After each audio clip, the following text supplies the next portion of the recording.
भारत माता की। अंगराज दानवीर कर्ण की धरती, महर्षि मैही के तपस्थली, भगवान वासुपूज्य के पंच कल्याणक भूमि, विश्व प्रसिद्ध विक्रमशिला महाविहार, बाबा बूढ़ानाथ के पवित्र भूमि पे सब भाई बहन सैनिक के प्रणाम करे छिए।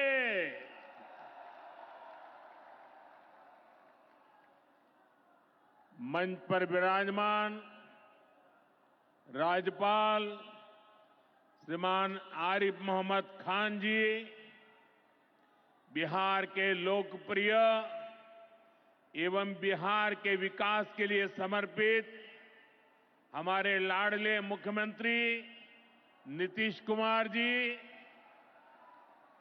केंद्रीय मंत्रिमंडल में मेरे सहयोगी शिवराज सिंह चौहान जी,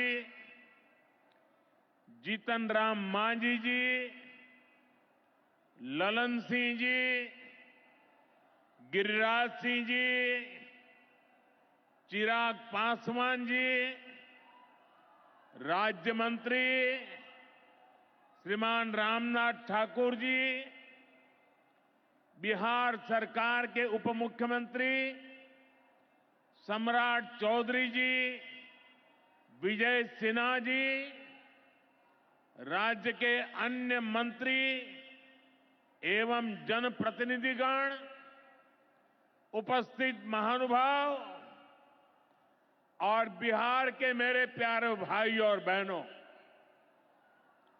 आज हमारे साथ देश के कोने कोने में कई मुख्यमंत्री, कई मंत्री और करोड़ों करोड़ों किसान भी आज इस कार्यक्रम में हमारे साथ जुड़े हुए हैं। मैं उन सबको भी आदरपूर्वक नमन करता हूं। साथियों, महाकुंभ के समय में मंदरांचल की इस धरती पर आना अपने आप में बड़ा सौभाग्य है। इस धरती में आस्था भी है, विरासत भी है और विकसित भारत का सामर्थ्य भी है।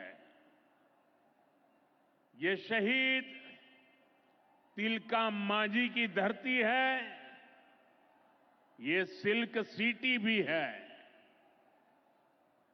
बाबा अजगैबीनाथ की इस पावन धरा में इस समय महाशिवरात्रि की भी खूब तैयारियां चल रही हैं। ऐसे पवित्र समय में मुझे पीएम किसान निधि की एक और किस्त देश के करोड़ों किसानों को भेजने का सौभाग्य मिला है। करीब 22,000 करोड़ रुपए एक क्लिक पर देश भर के किसानों के खाते में पहुंचे हैं। और जैसे ही अभी मैंने क्लिक दबाई, मैं देख रहा था यहां पर भी जो राज्यों के दृश्य दिख रहे थे, यहां भी कुछ लोगों की तरफ मेरी नजर गई। वो फटाफट अपने मोबाइल देख रहे थे कि पैसा आया कि नहीं आया, और तुरंत उनकी आंखों में चमक दिखाई देती थी।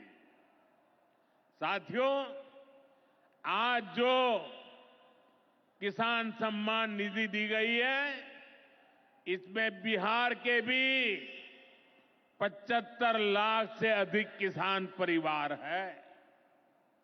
बिहार के किसानों खाते में आज सीधे करीब 1600 करोड़ रुपए उनके खाते में पहुंच चुके हैं। मैं बिहार और देश के सभी किसान परिवारों को बहुत बहुत शुभकामनाएं देता हूं, बधाई देता हूं। साथियों, मैंने लाल किले से कहा है कि विकसित भारत के 4 मजबूत स्तंभ है। ये स्तंभ है गरीब, हमारे अन्नदाता किसान, हमारे नौजवान, हमारे युवा और हमारे देश की नारी शक्ति। एनडीए सरकार चाहे केंद्र में हो या फिर यहां नीतीश जी के नेतृत्व में चल रही सरकार हो, किसान कल्याण हमारी प्राथमिकता में है। बीते दशक में हमने किसानों की हर समस्या के समाधान के लिए पूरी शक्ति से काम किया है। किसान को खेती के लिए अच्छे बीज चाहिए, पर्याप्त और सस्ती खाद चाहिए, किसानों को सिंचाई की सुविधा चाहिए, पशुओं का बीमारी से बचाव चाहिए और आपदा के समय नुकसान से सुरक्षा चाहिए। पहले इन सभी पहलुओं को लेकर किसान संकट से घिरा रहता था। जो लोग पशुओं का चारा खा सकते हैं, वो इन स्थितियों को कभी भी नहीं बदल सकते। एनडीए सरकार ने इस स्थिति को बदला है। बीते वर्षों में हमने सैकड़ों आधुनिक किस्म के बीज किसानों को दिए।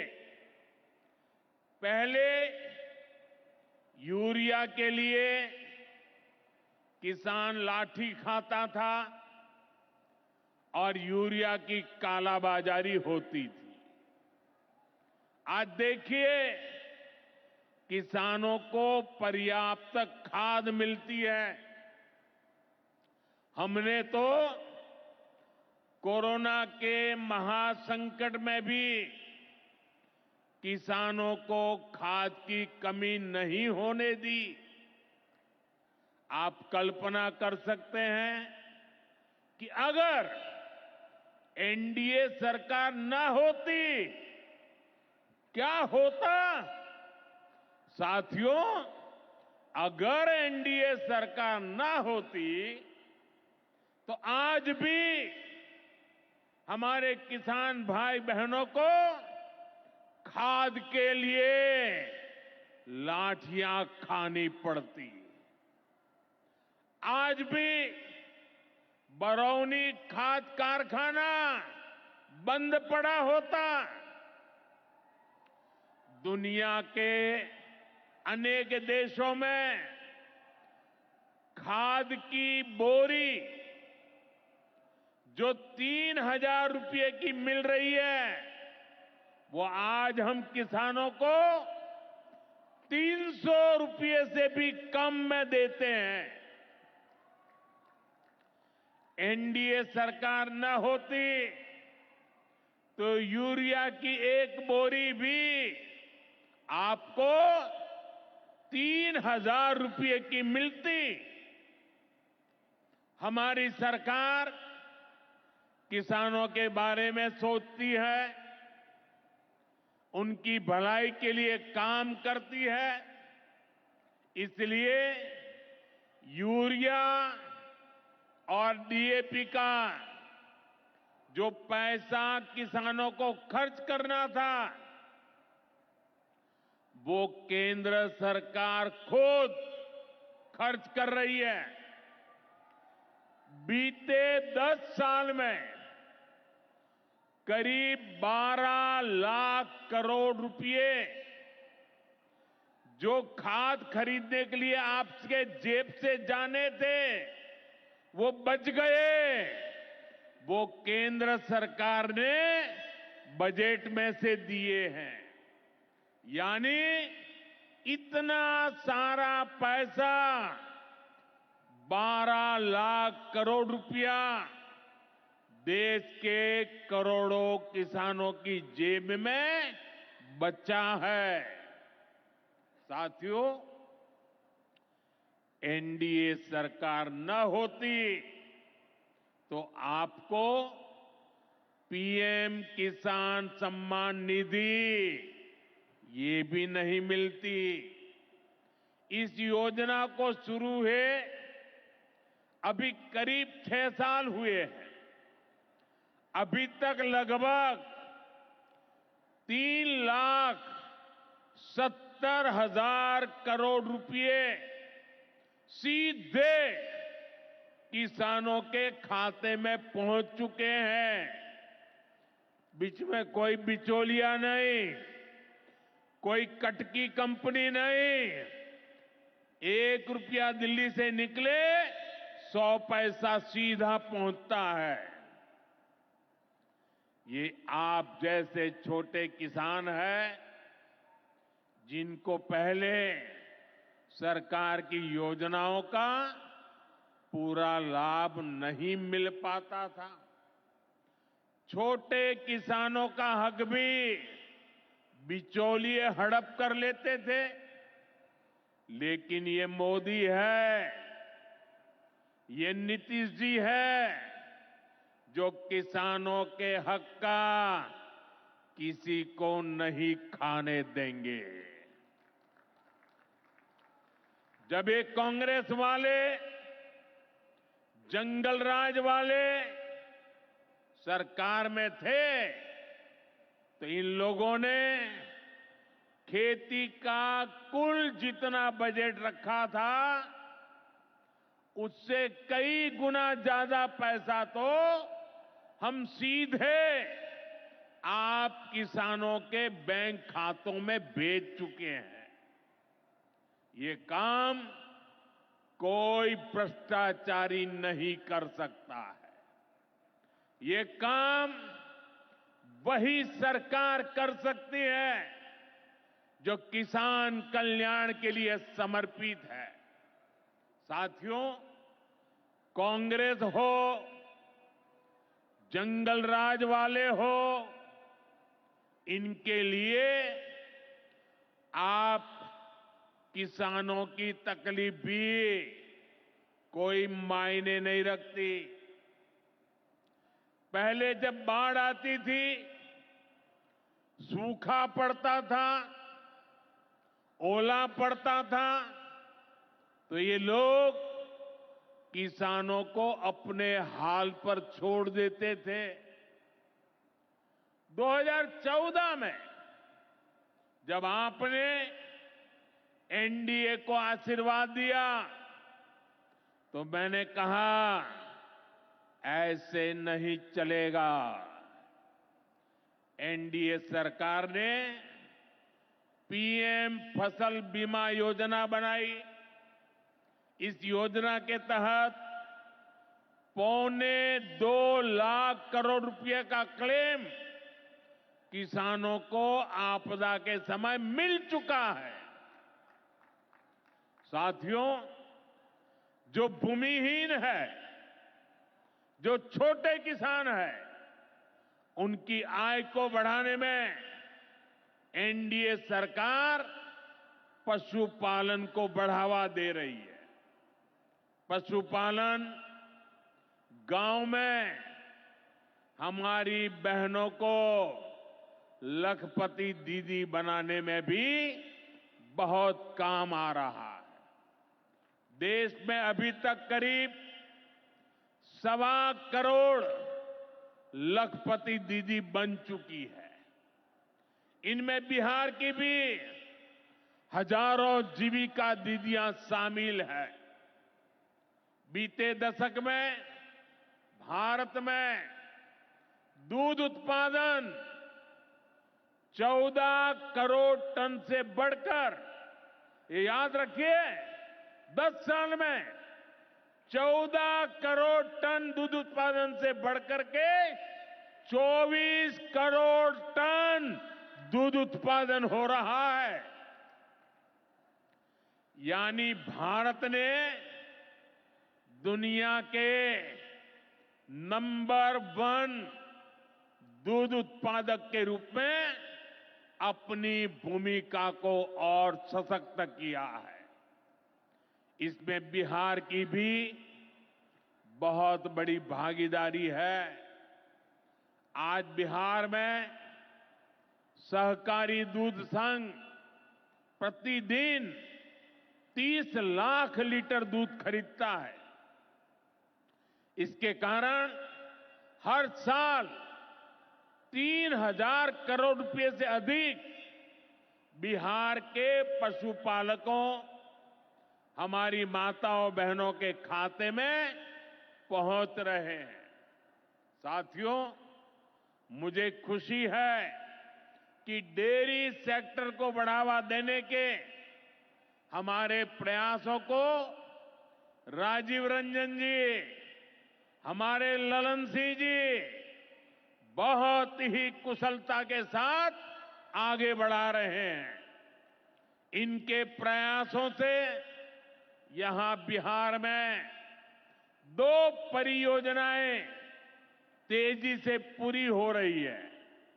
मोतीहारी का सेंटर ऑफ एक्सीलेंस बेहतरीन देसी नस्ल की गायों के विकास में मदद करेगा।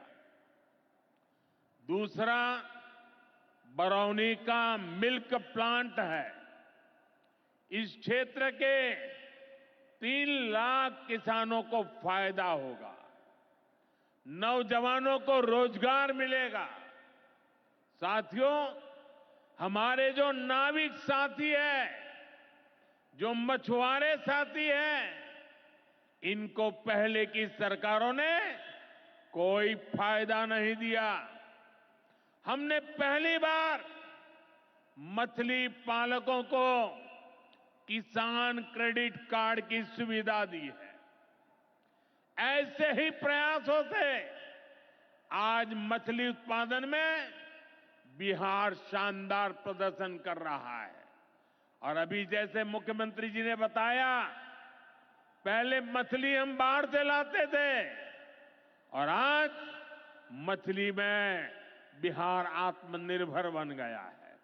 और मुझे याद है 2014 के पहले 2013 में जब मैं चुनाव अभियान के लिए आया था, तब मैंने कहा था कि मुझे आश्चर्य हो रहा है कि बिहार में इतना पानी है, मछली हम बाहर से क्यों लाते हैं। आज मुझे संतोष है कि बिहार के लोगों की मछली की जरूरत बिहार में ही पूरी हो रही है। 10 साल पहले बिहार मछली उत्पादन में देश के 10 राज्यों में से एक था। आज बिहार देश के टॉप 5 बड़े मछली उत्पादक राज्यों में से एक बन चुका है। फिशरीज सेक्टर पर हमारे फोकस का बहुत बड़ा फायदा हमारे छोटे किसानों को हुआ है, मछुआरे साथियों को हुआ है। भागलपुर की पहचान तो गंगा जी में रहने वाली डॉल्फिन से भी होती रही है। ये नमामि गंगे अभियान की भी बहुत बड़ी सफलता है। साथियों, बीते वर्षों में सरकार के प्रयासों से भारत का कृषि निर्यात बहुत अधिक बढ़ा है। इससे किसानों को उनकी उपज की ज्यादा कीमत मिलने लगी है।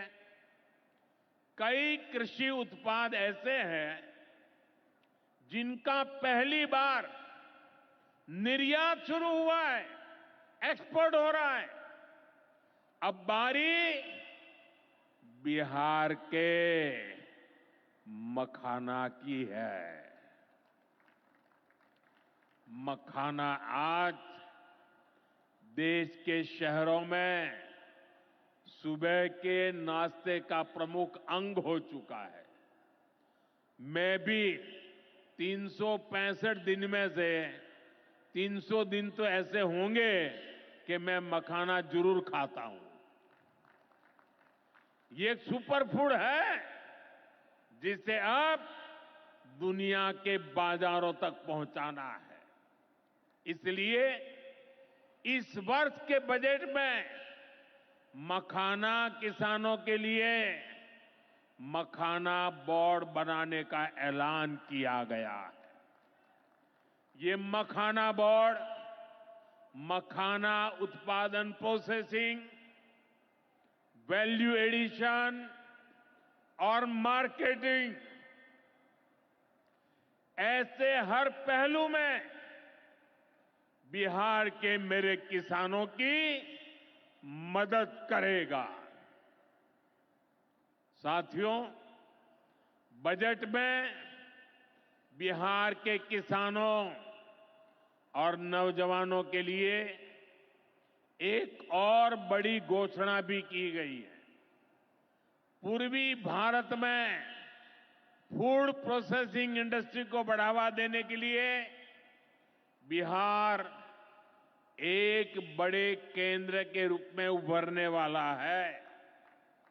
बिहार में national institute of food technology and entrepreneurship की स्थापना की जाएगी। यहां बिहार में कृषि के क्षेत्र में 3 नए सेंटर ऑफ एक्सेलेंस की भी स्थापित किए जाएंगे। इनमें से एक हमारे भागलपुर में ही स्थापित होगा। यह सेंटर आम की जर्दालू किस्म पर फोकस करेगा। 2 और केंद्र मुंगेर और बक्सर में बनाए जाएंगे, जो टमाटर, प्याज और आलू किसानों को मदद देंगे। यानी किसान हित के निर्णय लेने में हम कोई कसर बाकी नहीं छोड़ रहे। साथियों, आज भारत कपड़े का भी बहुत बड़ा निर्यातक बन रहा है। देश में कपड़ा उद्योग को बल देने के लिए अनेक कदम उठाए जा रहे हैं। भागलपुर में तो कहा जाता है कि यहां पेड़ भी सोना उगलते हैं। भागलपुरी सिल्क, टसर सिल्क पूरे हिंदुस्तान में मशहूर है। दुनिया के दूसरे देशों में भी टसर सिल्क की डिमांड लगातार बढ़ रही है। केंद्र सरकार रेशम उद्योग को बढ़ावा देने के लिए फैब्रिक और yarn dyeing unit, fabric printing unit, fabric processing unit ऐसे इंफ्रास्ट्रक्चर निर्माण पर बहुत जोर दे रही है। इससे भागलपुर के बुनकर साथियों को आधुनिक सुविधाएं मिलेगी और उनके उत्पाद दुनिया के कोने कोने में पहुंच पाएंगे। साथियों, बिहार की एक और बहुत बड़ी समस्या का समाधान एनडीए सरकार कर रही है। नदियों पर पर्याप्त पुल न होने के कारण बिहार को अनेक समस्याएं होती है। आपको आने जाने में दिक्कत ना हो, इसके लिए हम तेजी से काम कर रहे हैं। अनेकों पुल बनवा रहे हैं। यहां गंगा जी पर 4 लेन के पुल के निर्माण का भी तेजी से काम चल रहा है। इस पर 1100 करोड़ रुपए से ज्यादा खर्च किए जा रहे हैं। साथियों, बिहार में बाढ़ से भी बहुत नुकसान होता है। इसके लिए भी हमारी सरकार ने हजारों करोड़ रुपए के प्रोजेक्ट स्वीकृत किए हैं। इस वर्ष के बजट में तो पश्चिमी कोसी नहर ERM परियोजना के लिए मदद देने की घोषणा की गई है। इस परियोजना से मिथिलांचल क्षेत्र में 50,000 हेक्टेयर भूमि सिंचाई के दायरे में आएगी। इससे लाखों किसान परिवारों को लाभ होगा। साथियों, एनडीए सरकार किसानों की आय बढ़ाने के लिए अलग अलग स्तर पर काम कर रही है। भारत में उत्पादन बढ़े, दलहन और तिलहन में हम आत्मनिर्भर हो, यहां ज्यादा से ज्यादा फूड प्रोसेसिंग उद्योग लगे और हमारे किसानों के उत्पाद दुनिया भर तक पहुंचे। इसके लिए सरकार एक के बाद एक नए कदम उठा रही है। मेरा तो सपना है कि दुनिया की हर रसोई में भारत के किसान का उगाया कोई न कोई उत्पाद होना ही चाहिए। इस वर्ष के बजट ने भी इसी विजन को आगे बढ़ाया है। बजट में एक बहुत ही बड़ी पीएम धन धान्य योजना की घोषणा की गई है। इसके तहत देश के 100 ऐसे जिलों की पहचान की जाएगी जहां सबसे कम फसल उत्पादन होती है। फिर ऐसे जिलों में खेती को बढ़ावा देने के लिए विशेष अभियान चलाया जाएगा। दलहन में आत्मनिर्भरता के लिए मिशन मोड पर काम किया जाएगा। किसान ज्यादा से ज्यादा दालें उगाए, इसके लिए किसानों को प्रोत्साहन मिलेगा। दालों की एमएसपी पर खरीद को और अधिक बढ़ाया जाएगा। साथियों, आज का दिन एक और वजह से बहुत खास है। हमारी सरकार ने देश में 10,000 एफपीओ किसान उत्पादक संघ बनाने का बड़ा लक्ष्य रखा था। आज मुझे ये बताते हुए खुशी है कि देश ने इस लक्ष्य को प्राप्त कर लिया है। आज बिहार की भूमि 10,000वें एफपीओ के निर्माण की साक्षी बन रही है। मक्का, केला और धान पर काम करने वाला ये एफपीओ खगड़िया जिला में रजिस्टर हुआ है। एफपीओ सिर्फ एक संगठन नहीं होता, एक किसानों की आय बढ़ाने वाली अभूतपूर्व शक्ति है। एफपीओ की ये शक्ति छोटे छोटे किसानों को बाजार के बड़े लाभ सीधे उपलब्ध कराती है। एफपीओ के जरिए आज तमाम ऐसे अवसर हमारे किसान भाइयों बहनों को सीधे मिल रहे हैं जो पहले उपलब्ध नहीं थे।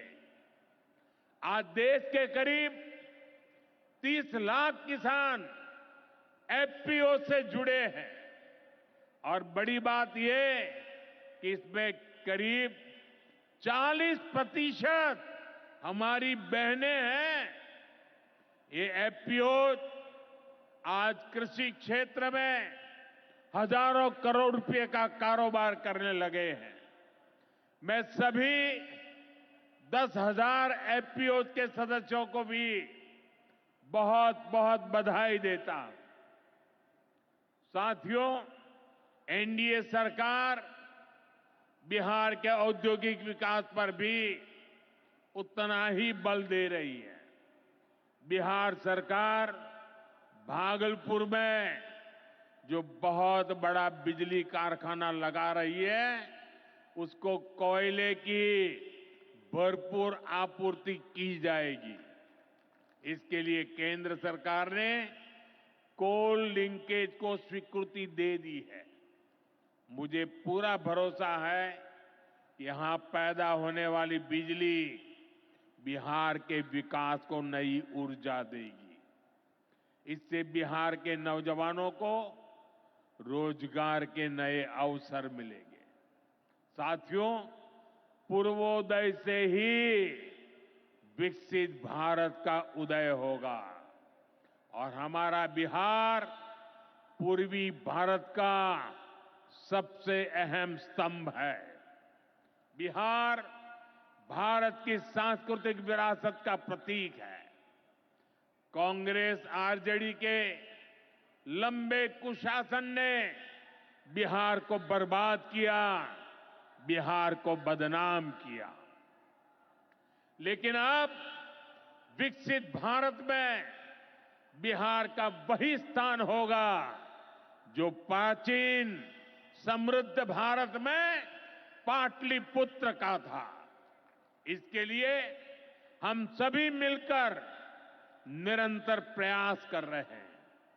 बिहार में आधुनिक कनेक्टिविटी के लिए, सड़कों के नेटवर्क के लिए, जन कल्याण की योजनाओं के लिए एनडीए सरकार प्रतिबद्ध होकर काम कर रही है। मुंगेर से भागलपुर होते हुए मिर्जा चौकी तक करीब 5,000 करोड़ रुपए की लागत से नया हाईवे भी बनाने का काम शुरू हो रहा है। भागलपुर से औंसडीहा तक 4 लेन सड़क को चौड़ा करने का काम भी शुरू होने जा रहा है। भारत सरकार ने विक्रमशिला से कटारिया तक नई रेल लाइन और रेल पुल को भी स्वीकृति दे दी है। साथियों, हमारा ये भागलपुर सांस्कृतिक और ऐतिहासिक रूप से बहुत महत्वपूर्ण रहा है। विक्रमशिला विश्वविद्यालय के कालखंड में ये वैश्विक ज्ञान का केंद्र हुआ करता था। हम नालंदा विश्वविद्यालय के प्राचीन गौरव को आधुनिक भारत से जोड़ने का काम शुरू कर चुके हैं। नालंदा विश्वविद्यालय के बाद अब विक्रमशिला में भी सेंट्रल यूनिवर्सिटी बनाई जा रही है। जल्द ही केंद्र सरकार इस पर काम शुरू करने वाली है। मैं नीतीश जी, विजय जी, सम्राट जी सहित बिहार सरकार की पूरी टीम को बधाई देता हूं। आप इस प्रोजेक्ट से जुड़ी जरूरतों को पूरा करने में तेजी से जुटे हैं। साथियों, एनडीए सरकार भारत की गौरवशाली विरासत के संरक्षण और वैभवशाली भविष्य के निर्माण के लिए एक साथ काम कर रही है। लेकिन ये जो जंगल राज वाले हैं, इनको हमारी धरोहर से, हमारी आस्था से नफरत है। इस समय प्रयागराज में एकता का महाकुंभ चल रहा है। ये भारत की आस्था का, भारत की एकता और समरसता का सबसे बड़ा महोत्सव है। पूरे यूरोप की जितनी जनसंख्या है, उससे भी ज्यादा लोग अब तक एकता के इस महाकुंभ में डुबकी लगा चुके हैं, स्नान कर चुके हैं। बिहार से भी गांव-गांव से श्रद्धालु एकता के इस महाकुंभ होकर आ रहे हैं। लेकिन ये जंगल राज वाले महाकुंभ को ही गाली दे रहे हैं। महाकुंभ को लेकर भद्दी भद्दी बातें कर रहे हैं। राम मंदिर से चिढ़ने वाले लोग महाकुंभ को भी कोसने का कोई मौका नहीं छोड़ रहे हैं। मैं जानता हूं, महाकुंभ को गाली देने वाले ऐसे लोगों को बिहार कभी भी माफ नहीं करेगा। साथियों, बिहार को समृद्धि के नए पथ पर ले जाने के लिए हम दिन रात ऐसे ही मेहनत करते रहेंगे। एक बार फिर देश के किसानों को और बिहार वासियों को बहुत बहुत बधाई। मेरे साथ बोले, भारत माता की, भारत माता की। बहुत बहुत धन्यवाद।